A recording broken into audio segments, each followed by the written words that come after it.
Erimning vafotidan keyin 2 yil og'zimni kamib yashadim. Tanam muzlagandi. Lekin bir kuni u mendan ancha yosh student yigit pichirladi.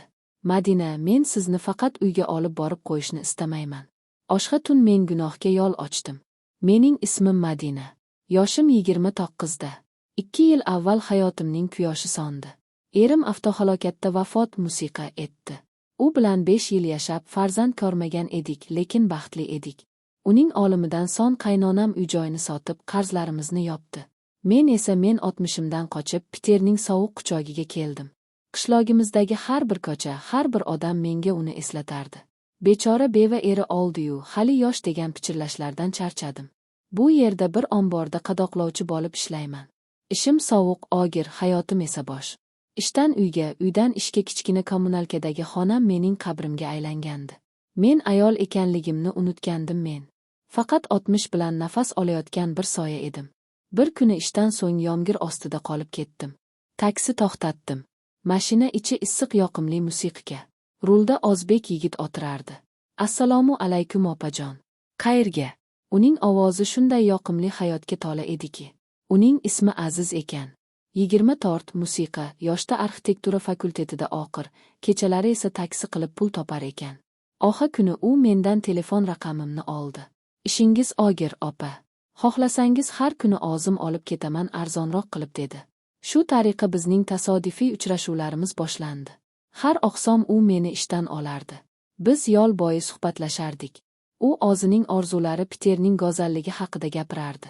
Men esa yillar davomida birinchi marta kim bilandir o'zimning dardimdan boshqa narsa haqida gaplashardim.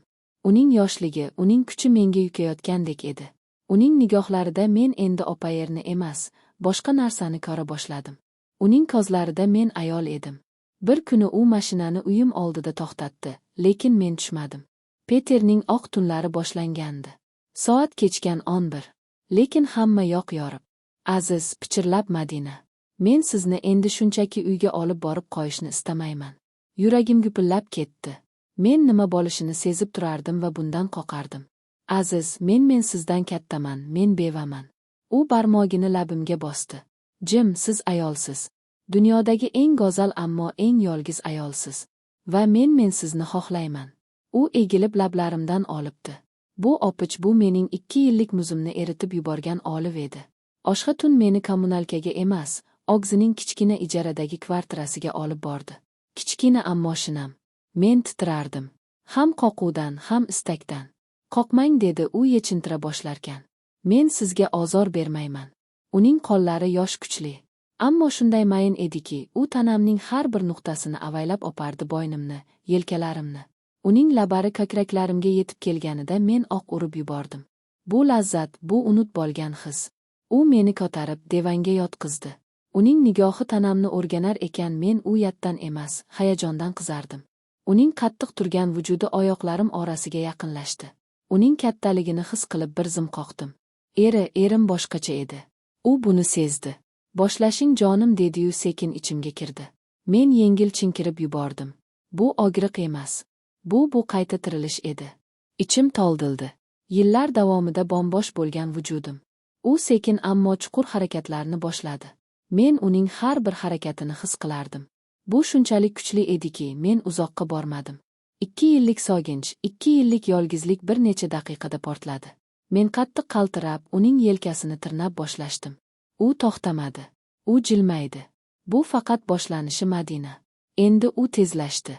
Devichirlar bizning tez-tez olingan nafasimiz oq tunningligini buzardi. Uning kuchi, uning yoshlik ehtirosi meni aqldan ozdirardi. Men bu lazzatga chiday olmayotgandek edim. Uning har bir zarbasi meni jannatga olib chiqayotgandek edi. Men yana va yana boshlashdim, lekin u hali ham to'xtamasdi. Nihoyat men o'zimni yo'qotib qo'yganimda u og'zini topdi. Endi meniksiz dedi-yu, chuqur ingrab ichimga tashladi. Ichimdagi issiq suyuqlik bu meni battar ko'zgatdi. Yana dedim men pichirlab o'zim ham nima deyotganimni bilmay. U kuldi. Biz bir oz dam oldik. Keyin u meni tizalatib orqamdan yaqinlashdi. Bu safar oq. Bu safar u meni ikkiga bo'lib yuborayotgandek edi. Uning har bir zarbasi butun vujudimni titratardi. U sochlarimdan ushlab o'ziga tortardi. Men faqat ingray olardim. Keyin u meni aktarib, oyoqlarimni yelkalariga tashlab oldi. Bu chuqurlik. Men bunday lazzat borligini ham bilmasdim. Erim bilan hech qachon bunday bo'lmagandi. Bu yovvoyi, bu hayvoniy bir ehtiros edi. Nihoyat u meni ustiga chiqardi. Endi sen boshqar, dedi. Men uning ustida sakrar ekanman. Og'zimni dunyoning malikasidek his qilardim. Musiqa uning vujudi oxirigacha kirib chiqardi. Bu safar biz birga portladik. Men uning ustiga yiqildim. U esa asbobini ichimdan chiqarmasdan meni mahkam quchoqlab uxlab qoldi. Ertalab uyg'onganimda tanam og'riqdan zirqirardi. Oyoqlarim, belim zorga yurdim. Lekin men baxtli edim. Men tirik edim. Ishga borolmadim. Kasalman deb telefon qildim. Biz 3 oy birga bo'ldik. Peterning o'sha tunlari, o'sha yoz mening hayotimdagi eng baxtli, eng gunohkor damlar bo'ldi. U meni sevdi, erkaladi. Ayolligimni qaytarib berdi. Ammo yoz tugadi. Uning o'qishi bitdi. U uyga O'zbekistonga ketadigan bo'ldi. Aeroportda u meni quchoqlab va'da berdi. Madina, men uyga borib hammasini hal qilaman. Men qaytib kelaman va seni olib ketaman. Menga ishoning. Musiqa u ketdi. Oradan 6 oy o'tdi. U endi qo'ng'iroq qilmaydi. Telegramdan yozganlarimga javob bermaydi. Men hali ham Oxaborda ishlayman. Hali ham Oxa kommunalkada yashayman. Lekin men endi avvalgi Madina emasman. Men endi soya emasman. Men uni kutyapman. U qaytadimi? Bilmayman. Balki u meni shunchaki ishlatib, aldab ketgandir. Lekin o'sha 3 oylik baxt, o'sha ehtirosli tunlar, shuning o'zi uchun ham men undan minnatdorman. Men hali ham uni kutyapman. Uning qaytishini xohlayman.